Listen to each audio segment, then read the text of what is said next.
o organismo. Estudaremos a organização do corpo humano. Antes de qualquer coisa, temos que entender o que é o átomo. Ele, o átomo, é a menor unidade que forma a matéria. Tanto a matéria orgânica como a inorgânica. E o que é isso, a matéria inorgânica? É aquela que não tem vida, que é inanimada. E a matéria orgânica é aquela que é formada por compostos orgânicos, ou seja, baseadas no carbono. Então vamos compreender o que é o átomo. O átomo é essa estrutura, onde tem um núcleo formado por prótons e nêutrons.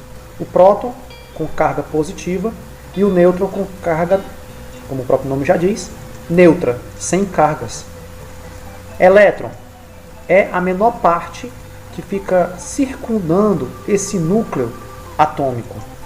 O átomo é responsável por formar todos os elementos químicos conhecidos no planeta. Esse átomo que você vê agora, ele é o hidrogênio. Trata-se do gás mais leve e abundante do universo. O que acontece quando unimos vários átomos do mesmo tipo e de tipos diferentes. No quadro abaixo você encontra átomos de hidrogênio no recipiente e de oxigênio no outro. Quando fazemos a união entre esses átomos, nós criamos moléculas. Essa é a molécula da água, H2O. Aqui sua fórmula molecular e essa é a sua forma estrutural, onde existe um átomo de oxigênio ligado a dois átomos de hidrogênio.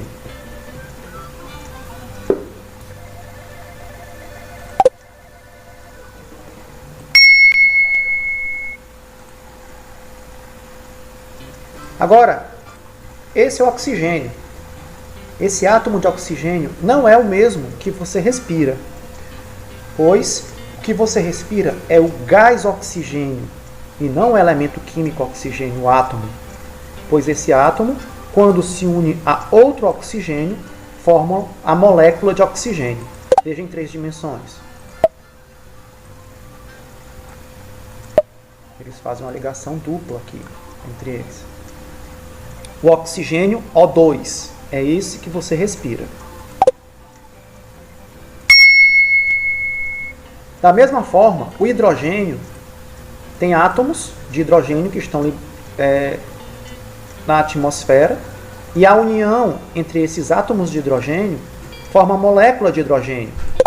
Em 3 dimensões, essa tem a forma estrutural, que é a fórmula molecular.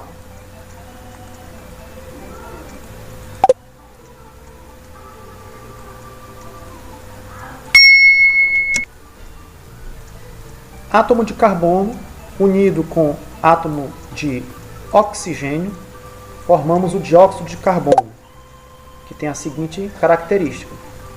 Sua fórmula estrutural e essa é a molecular.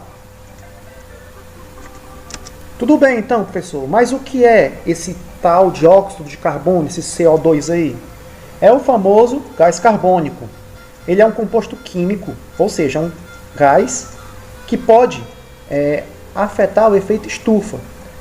Na realidade, ele é importante para a natureza, para todo o nosso planeta. Por quê? Porque ele é um dos compostos utilizados pelos seres fotossintetizantes na produção de alimento, como as plantas, os vegetais de maneira geral e outros seres fotossintetizantes. Mas o problema é a grande concentração de CO2 ou de dióxido de carbono que é liberado na atmosfera.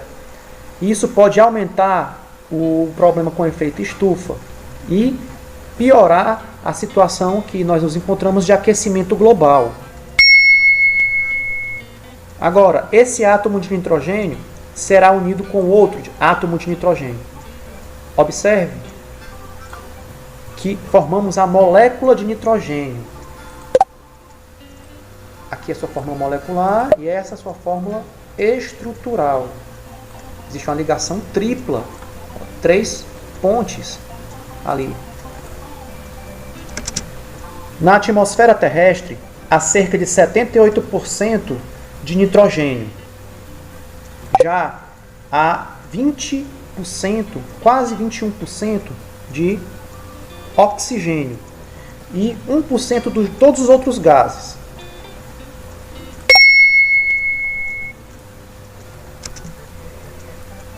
A água, o oxigênio, a molécula de hidrogênio, carbono é inorgânico também, assim como o nitrogênio também é inorgânico. O átomo de carbono é tetravalente. Ser tetravalente significa que ele pode fazer 4 ligações. Ele está se ligando ao hidrogênio. Cada hidrogênio pode fazer uma única ligação ao átomo principal. E nós acabamos de formar o metano, que tem a seguinte fórmula molecular. E essa é a fórmula estrutural do metano. Essa molécula é uma molécula orgânica, um composto orgânico. Ele também é conhecido como gás natural ou gás dos pântanos. O metano é representado pela fórmula química CH4. Ele é incolor, sem cheiro, altamente inflamável. Podem se formar a partir da fermentação de resíduos orgânicos pela ação de bactérias, como a decomposição do lixo orgânico em aterros sanitários, também na emissão de vulcões, a digestão de herbívoros, na extração de combustível mineral, no metabolismo de certas espécies bacterianas, o apodrecimento de vegetais nos pântanos, etc. Características comuns aos seres vivos. Presença de um ciclo de vida, do nascimento até a morte de um indivíduo. O corpo formado por células, vamos ver com mais detalhes em breve. Possui metabolismo, é o conjunto de transformações químicas que ocorrem nos seres vivos. A produção de energia pelos seres vivos a partir de nutrientes obtidos na alimentação, por exemplo, faz parte desse metabolismo. Capacidade de ter estímulos e responder estímulos do ambiente, como luz, som, cores, cheiro, a umidade, pressão, temperatura, são alguns tipos de estímulos diferentes que geram um tipo de resposta dos seres vivos. Sobre o ciclo da vida, vamos ver com mais detalhe essa característica comum aos seres vivos. Primeiro, o nascimento, a etapa inicial da vida do ser. Depois, há o desenvolvimento, que é um processo natural, a qual esse organismo ele vai fazer passar por transformações. No caso do ciclo de vida do Aedes aegypti, que nós temos aqui, a fêmea vai depositar ovos na água, essa água parada. Depois de um tempo, vai aparecer larvas e a pupa. Isso vai demorar cerca de até 7 dias. De 7 a 10 dias, o mosquito adulto ele já está voando, pronto para se alimentar e continuar a procriar, ou seja, gerar mais descendentes. Então, o mosquito pica uma pessoa que está infectada, que possui o vírus da dengue, ou da zika, da chikungunya. O mosquito voa e acaba picando a pessoa sadia. Isso vai fazer a transmissão. A dengue é uma doença infecciosa causada por um vírus do gênero Flavivírus e tem o mosquito Aedes aegypti como seu transmissor, ou seja, o seu vetor de transmissão. Depois, esse mosquito ele vai finalizar, depois da reprodução e gerar descendentes, ele vai finalizar o tempo de vida dele. Ele vai morrer, como tudo na natureza. Isso chama-se ciclo da vida, do nascimento do indivíduo, desenvolvimento, reprodução e o fim dele, com a morte. Por isso a importância de não deixar a água limpa parada, para que a parte da reprodução ela sofra um corte e esse mosquito não procrie com facilidade e nós não tenhamos todos os anos tantas e tantas pessoas que se infectam com doenças como a dengue. Por outro lado, a ararinha azul ela tem passado por um problema, que é a extinção da natureza. Alguns dos últimos animais dessa espécie encontram-se em centros de reprodução, locais que tentam aumentar o número de indivíduos de espécies extintas ou ameaçadas de extinção para reproduzi-los na natureza. Então, acontece que na Bahia tem um centro que tenta fazer a conservação da ararinha azul e depois devolver a ararinha azul para a natureza. Enquanto aqui nós estamos vendo a tentativa de pessoas para tentar evitar com que essa espécie entre em extinção, no exemplo da dengue, nós temos uma dificuldade enorme de fazer com que esse mosquito seja erradicado do Brasil. Teoria celular. A teoria celular é um dos fundamentos da biologia que diz que as células são unidades estruturais e funcionais dos seres vivos. Então observe, unidades estruturais têm uma estrutura, uma forma, e funcionais, que têm uma função para os seres vivos. Então elas formam as menores estruturas presentes em um ser vivo, que apresentam características como resposta a estímulos, que nós já vimos, como o metabolismo e um ciclo de vida. Se é um ser vivo, é porque ele é formado por células. E essa célula é a unidade básica dos seres vivos. Não confundir com átomos e moléculas. Átomos e moléculas formam as coisas do universo. Mas as células formam os seres vivos. Inclusive, as células também são formadas por átomos. Porém, as células são estruturas orgânicas. Uma célula só pode se originar de uma outra que já existiu, por meio de uma divisão chamada divisão celular. A estrutura da célula. Essa que você vê é uma célula procariótica. E essa são outros tipos de células, são células eucarióticas. Essa aqui, ela é a célula de um animal. Essa é uma célula de vegetal. E aqui é uma célula de uma ameba.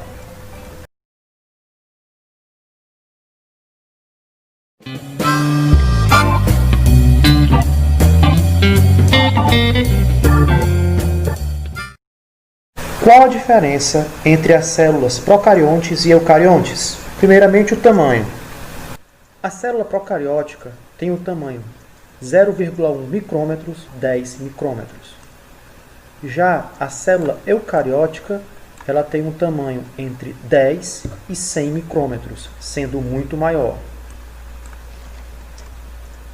Além disso, elas se distinguem por suas estruturas. Por milhões de anos, as células procariontes foram a única forma de vida na Terra, até que as células eucarióticas, mais complexas, surgiram através da evolução. O que é a célula procariótica? Pro significa antes, kairon, núcleo, antes do núcleo. São as células mais primitivas, com estruturas menos complexas, sem núcleo, e o material genético fica disperso no citoplasma, o plasmídio e o DNA.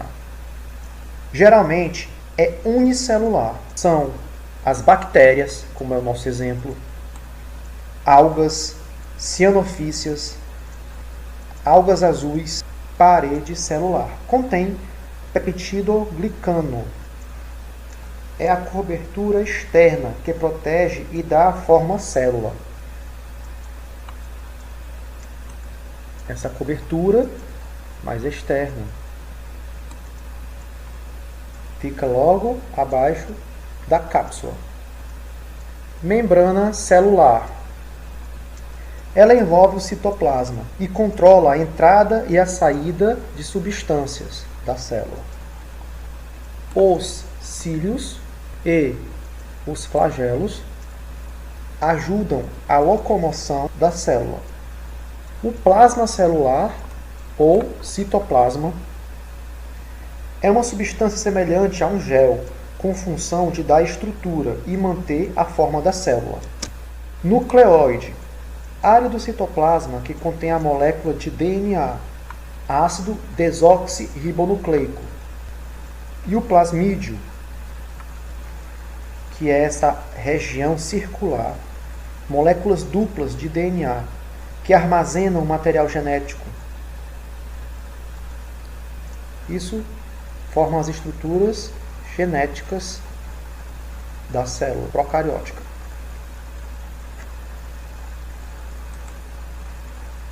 E o que é célula eucariótica? Eu significa verdadeiro. Cárion, núcleo.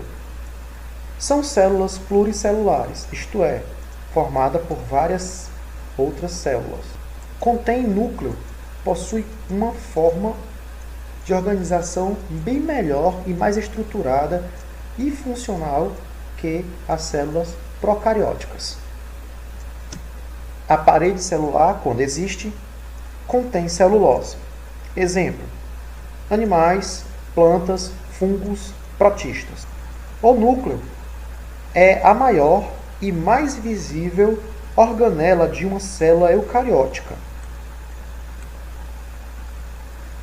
Contém o DNA, que comumente é linear e está associado às histonas. Possui também os nucleolos, onde ocorre a síntese dos ribossomos. Retículo endoplasmático. Sua função é produzir proteínas e liberar lipídios. É essa organização aqui. Ou rede endoplasmática. Complexo de Golgi, ou aparelho de Golgi. É responsável por modificar as moléculas celulares e enviar materiais para fora da célula, e pode gerar os lisossomos. Os lisossomos têm importante função na digestão celular. Mitocôndrias. Mitocôndrias são responsáveis pelo processo de respiração celular. Elas são organelas.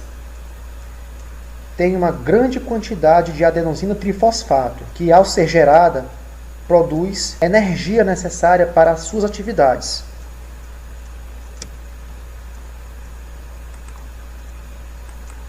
Citoesqueleto.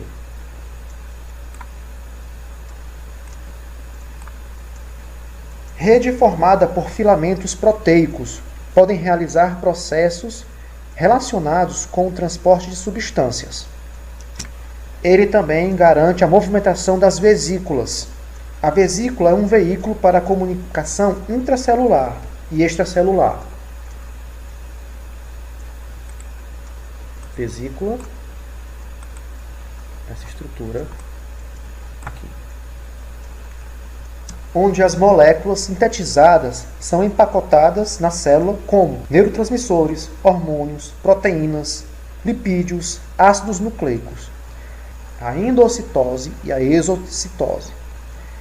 A endocitose, a célula capta substâncias de fora e leva para seu interior. E a exocitose faz o contrário.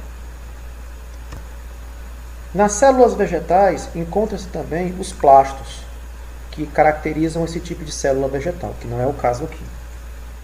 Plasma celular. Esse fluido recebeu o nome de citoplasma. Além da parte fluida, o citoplasma contém também bolsas e canais membranosos e organelas, como já estudamos, que desempenham funções específicas no metabolismo da célula eucarionte. Também se encontra o citoplasma na célula procariótica.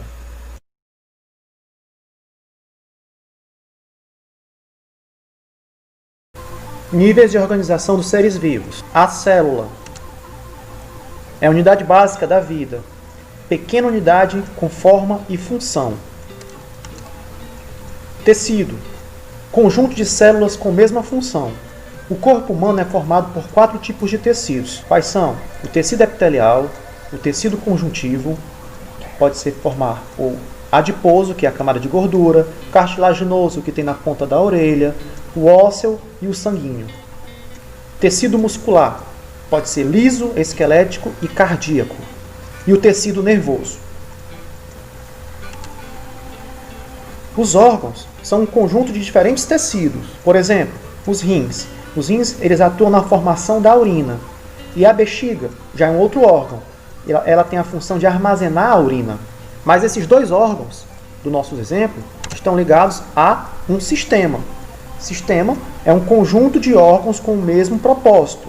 O sistema urinário, ele vai lidar com a situação de eliminação de substâncias do nosso organismo através da urina. organismo. É um conjunto de sistemas. Nós, você, os animais, as plantas, somos organismos vivos. Para título de informação, o ser humano ele tem por volta de 63 trilhões de células em seu organismo. Isso para um ser humano adulto. Os sistemas e órgãos do corpo. Vamos ver 6. Sistema digestório, aquele que é responsável pela absorção de nutrientes e a eliminação do que não for utilizado pelo organismo através das fezes. O sistema respiratório, como o próprio nome já diz, a captação do gás oxigênio da atmosfera e a eliminação do gás carbônico, que nós chamamos de processo respiratório. Já isso para o ser humano, nós captamos o gás oxigênio, aquelas duas moléculas de oxigênio, O2, e eliminamos o CO2, o gás carbônico, ou dióxido de carbono. Isso é diferente nas plantas. As plantas fazem o processo inverso. Lembra que eu falei? O gás carbônico é absorvido e ela vai eliminar o gás oxigênio. Processo inverso.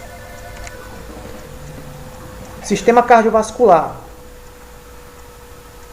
Responsável pela distribuição de substâncias e nutrientes pelo nosso corpo. Sistema urinário, como já mencionei, eliminar e excretar substâncias tóxicas que foram produzidas e regular o volume de sangue no corpo. O sistema nervoso é coordenar os sistemas humanos, dar o comando para que as nossas ações elas aconteçam. O sistema esquelético é responsável pela sustentação do corpo humano.